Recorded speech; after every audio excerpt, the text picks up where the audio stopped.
Helen. Great, thank you. Thanks to Play England for inviting me to present today. I'm just going to share my screen. So I'd like to just pick up on a few things that David mentioned, and particularly in terms of being clear about what the potential negative effects are of controlling the virus, right? So we really need to be thinking about what are the risks and what are, if we keep children as safe as we can possibly keep them, we would put them in a bubble, right? And we never let them leave. But clearly that would be bad for kids. So we need to work out what level of restriction is sensible for children. I'm a professor of child psychology, and most of my work is about children's mental health, and more recently thinking about the role of play in children's mental health. So I'm here today to present to you what the risks are if we don't allow children the space and opportunity to play. Happy to take any questions. I've just got a few slides, probably take me 10 minutes or so to go through. So I was involved, some of you may have come across via social media or via newspaper articles around it in the Play First, I don't know what we call ourselves, initiative, movement, letter. And so we wrote to the government back in May, I believe, calling for children's play to be prioritised as lockdown was eased. And we were really concerned about the potential mental health impacts of children being forced to stay at home and not allowed out to play, and frustrated by the government's messages, that adults could go out and exercise for up to an hour a day or whatever the rules were. And at no point was it made clear what was okay for children to do. So yes, you can go for a run, but what about kids? Kids don't go for a run. Are they allowed out? What are they allowed to do? And we really wanted there to be a clear message that children need to play. We need to prioritise that, because if we don't, then we'll see negative impacts on their mental health. I've also been involved more recently in a group called Reach Well, which is a group of researchers who work in education and adolescent child health and wellbeing. And what we're doing as a group is producing short evidence-based blog pieces, which hopefully are useful to those of you who are having to make decisions, who are being questioned on, where's the science, where's the evidence for this decision. So there's one that I wrote, which is on the website, which is about the importance of play. It's like 500 words, it'll take you a couple of minutes to read it. And there's various others that my colleagues have written as well. And so, what we're trying to do there is just provide a place that you can go to if you want just some quick, short bits of evidence to back up decisions that you're making. So hopefully that is useful as well. So some of you may have seen in the papers just released a new report on the mental health of children and young people in England.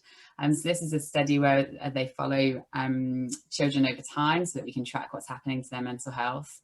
There wasn't a follow-up planned for this year, but because of COVID, they did one. And the results showed that from 2017, when the last one was done, to July of this year, we've seen a 50% increase in children's mental health problems, which is one of the most sobering, distressing pieces of news to somebody who works primarily on children's mental health. Already before COVID, we were looking at around 10% of children having a mental health problem. Now it's about 16%. So 1 in 6 5 to 16-year-olds probably have a mental health problem right now. That means in every classroom in school, there's about 5 kids on average who've got a mental health problem. This, it's not okay. 10% wasn't okay. 16% definitely isn't okay. It's really sad to hear, statistics like children in the UK are the unhappiest in Europe. We cannot let this get any worse than it already is. When we look at this data in detail, the kids whose mental health have got worse the most, if that makes sense, are the kids who are feeling lonely. They're less likely to have resources at home to support their education, so things like access to laptops, internet, those kind of things. They've got families who are falling behind on their payments. They've got, they're less likely to be eating family meals. They're twice as likely to not be exercising outdoors. They're having problems sleeping. They have generally poor family functioning. So you get this idea about who it is that's getting really affected here, and it's the kids who are having the toughest time, who already probably were having the toughest time. The children from the most disadvantaged families are even more disadvantaged now as a result of COVID, which we all knew was happening, right? And we need to do what we can to help those families, I think. So why is play so important? Why is it important that we keep playgrounds open? You know, you're all here today, so hopefully you're all on board with that. But to help you convince other people, as I just said, one of the facts, pieces of data that came out of this survey is that children who have a probable mental health disorder are twice as likely to have not exercised outdoors at all during the previous week. And what does exercise mean when we're talking about children? It means play, okay? So if children aren't playing outdoors, they're more likely to have a mental health problem. And data that I've collected recently shows that other than their garden, the playgrounds are the places that children play the most when they're outdoors. So they also use green spaces and parks, but they're using public playgrounds more than anywhere else.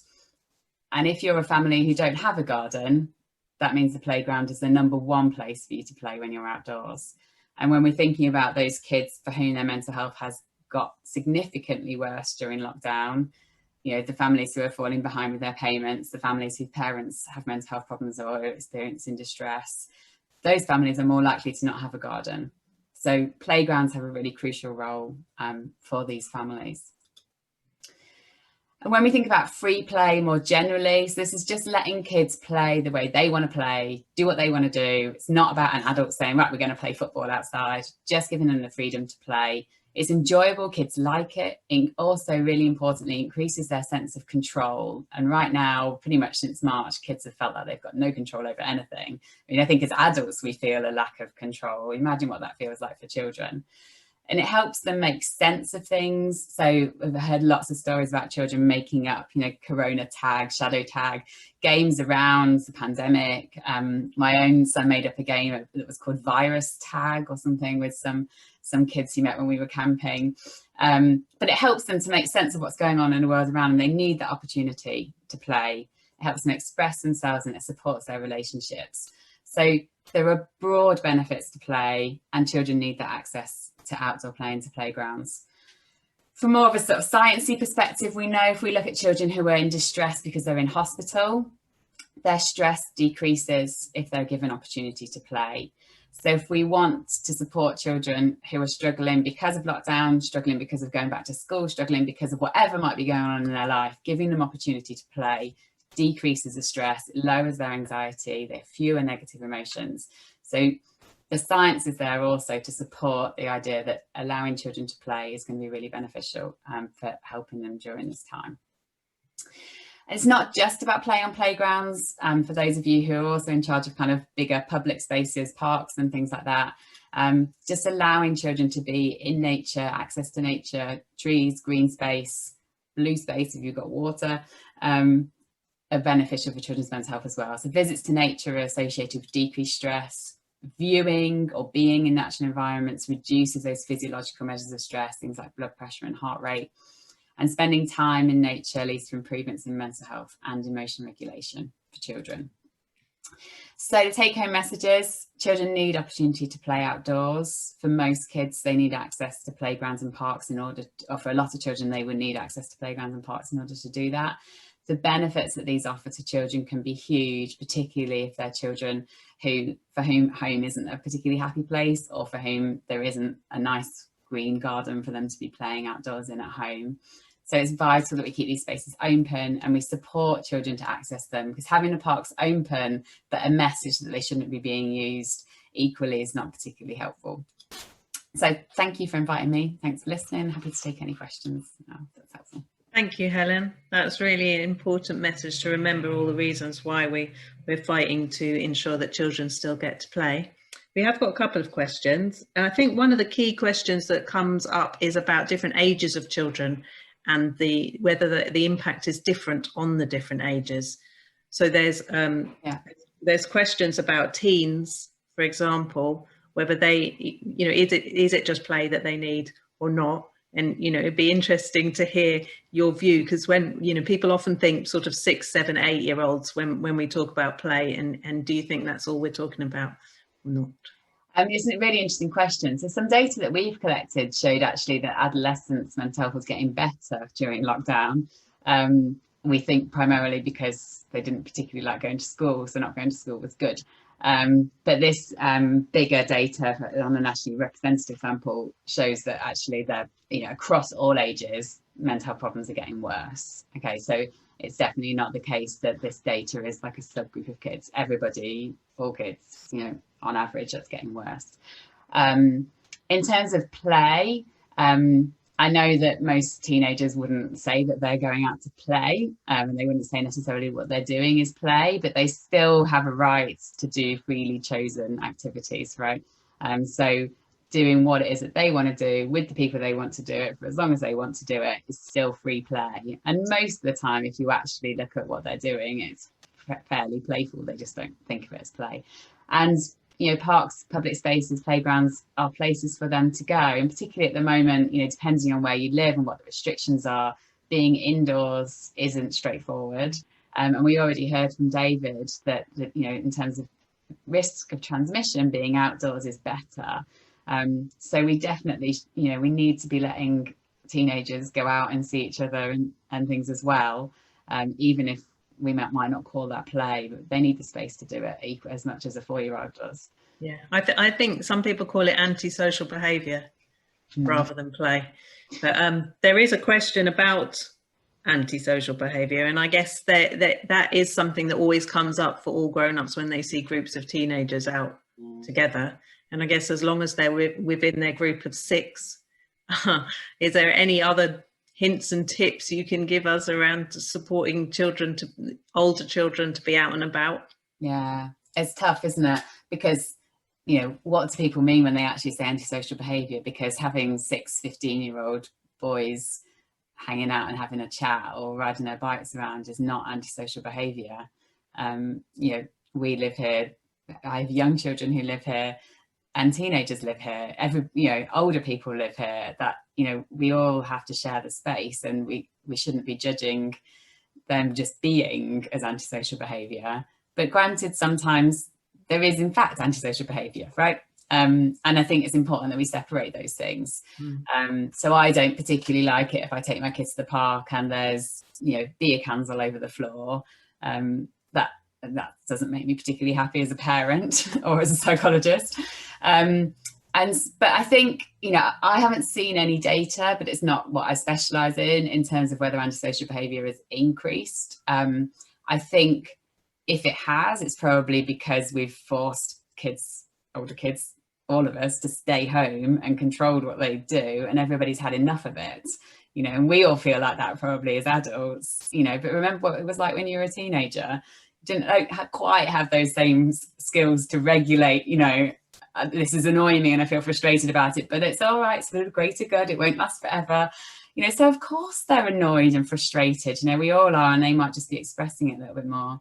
But so I think, you know, giving them that space, letting them go out, letting them see their friends, you know, but within the constraints of what the rules are as much as possible. Okay, great. So another question we have is from somebody who's being a play worker in a hospital and is finding it difficult to make the argument to the manager that the children should be allowed to use the outdoor play space. So I don't know if you can point us to any particular pieces of research which might help make that argument. Yeah, that's a good question. I mean, it's really sad to hear because, you know, unless they're immunocompromised kids, I can't see any reason why they shouldn't. And being outdoors is great for everybody. Maybe have a look at that Reach Well piece that I wrote. I can't remember how much of that was on outdoor play. I'm also happy if you just Google me and University of Reading, you'll find my email address. If they want to send me an email, that's fine, and I can send through some papers to support that. But I think, you know, David could comment on this as well, I'm sure, but you know, as long as there aren't too many children in the space and they're sensible about social distancing and they're not taking children out, you know, who are immunocompromised, I can't see any reason that would be problematic. And in fact, they would be better off playing outdoors than they would be using play spaces and play equipment indoors. Okay. And then, so another question that's come up is there any clever hints or tips you can give us about how to discuss social distancing with children, especially the older ones? I think globally there seems to be a division at the age of about 11 where people are deciding that, and David can probably comment on this later, that there's more likelihood of spreading it once the children are older. So is there good ways of supporting the children to think about social distancing, or ways of, talking about it?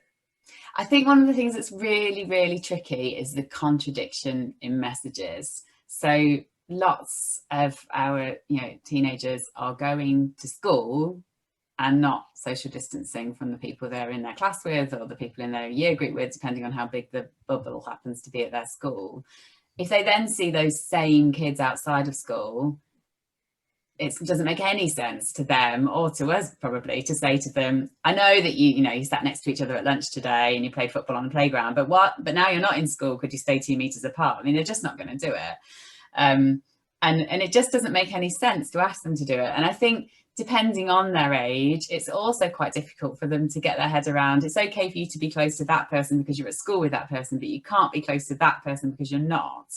So I think it's, as much as possible, trying to be consistent in the rules. And personally, I would acknowledge that I know that this is weird and it doesn't necessarily make sense, but these are the rules and it's about minimizing the risk. So sometimes you might be close to, if you're close to lots of people at school, that's one thing, but then maybe try not to then be close to these other people as well.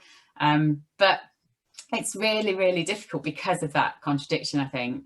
So I think as much as possible, respecting that contradiction is confusing and it is a bit frustrating, and we all feel that as well, but do what you can, Okay.